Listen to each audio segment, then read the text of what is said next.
এবার ফুলশয্যার রাতে সার্থকের কাছে বউ সেজে নয় বরঞ্চ শাকচুন্নি রূপে ধরা দিল স্রোত। হ্যাঁ বন্ধুরা, ভিডিওতে লাইক দিয়ে দেখতে থাকুন। স্রোত বলতে থাকে যে বাঁচা ধন, একবার তুমি শুধু ফুলশয্যার ঘরে আসো, তারপরে তোমাকে কি করে উচিত শিক্ষা দিয়ে জব্দ করতে হয় সেই কায়দা আমার জানা আছে। ওদিকে এই কথা বলা মাত্র সার্থক বলতে থাকে যে আজকে তো এই মেয়েটার সাথে আমাকে এক ঘরেই থাকতে হবে, আজকে দেখো তোমাকে কি করে আমি মজা চা খাই। তখন এই কথা বলা মাত্র স্রোত বলতে থাকে যে পিসিমণি, আমাকে এই খাটে না বসিয়ে দিয়ে বরঞ্চ একটা কাজ করো না, তুমি তোমার মতো গিয়ে ঘুমিয়ে পড়ো, যথেষ্ট পরিমাণে তুমি টায়ার্ড হয়ে গেছো নিশ্চয়ই। তখন এই কথা বলার মতো সার্থককে পিসিমণি বলতে থাকে যে ঠিক আছে, আমাকে এত তাড়াতাড়ি বিদায় করার তোর যখন এতই তার, আমি চলে যাচ্ছি।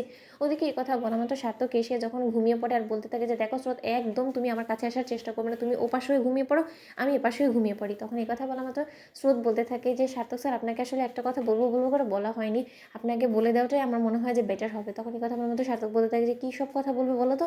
শোনো, তোমার যদি কোনো উল্টোপাল্টা অভ্যেস থেকে থাকে তাহলে স্রোত তুমি আমাকে এক্ষুনি বলে তো, আমি তাহলে সাবধানতা অবলম্বন করবো, কারণ বলা তো যায় না যে ঘুমের ঘরে তুমি আবার আমার উপরে না জেকে বসো। তখন এই কথা বলার মতো স্রোত মনে মনে বলতে থাকে যে জেকে তো আজকে বসবোই, কিন্তু কোন রূপে সেটা আপনি কল্পনাও করতে পারছেন না। কালকে তো আপনি স্ক্যালিটন নিয়ে আমাকে এসে ভয় দেখানোর চেষ্টা করেছেন চোর সেজে, আজকে আপনাকে এমনভাবে আমি জব্দ করবো, নাজেহাল অবস্থা করে ফেলবো যে আপনি বাপ বাপ ডেকে ঘর থেকে দূর দূর হয়ে যাবেন স্যার। তখন একথা বলা মাত্র স্রোত বলতে থাকি সার্থককে যে স্যার জানেন তো, আমার হঠাৎ করে যখন ঘুম ভেঙে যায় আমি কেমন যেন একটা করতে শুরু করে দিই, এটা আমার আসলে অভ্যেস, আসলে আপনাকে বলা হয়নি, আসলে বললেই বাকি, আপনি তো এমনিতেও আর আমার পাশে ঘুমাবেন না তাই না, আমাদের যথেষ্ট পরিমাণ ডিস্টেন্স থাকবে নিশ্চয়ই। তখন এই কথা আমার মধ্যে সার্থক বলতে থাকে যে একদম ভুলভাল বকার চেষ্টা করবে না, তুমি কি মনে করছো এসব বলে আমাকে ভয় দেখাতে পারবে? কোনো মতেই পারবে না স্রোত, আমি এসবে ভয় পাই না। ওদিকে এই কথা বলার মতো সার্থক যখন ঘুমিয়ে পড়ে, সার্থক মনে মনে বলতে থাকে যে একবার শুধু স্রোত ঘুমোক, তারপরে ওকে দেখাচ্ছি মজা। ওদিকে এই ভেবে যখন সার্থক ঘুমিয়ে পড়ে, ঠিক সেই সময় স্রোত উল্টো হয়ে সার্থকের কাছে শাকচুনি রূপে সেজে সার্থকের উপরে জেকে বসে আর বলতে থাকে যে কিরে সার্থক, তুই কি মনে করেছিস তুই এমনি আমার কাছ থেকে পার পেয়ে যাবি? এতই সহজ নয়, তো আমি কিন্তু যে শোয়ে বউ নয়। তখন এই কথা বলার মতো সার্থক বলতে থাকে যে কে?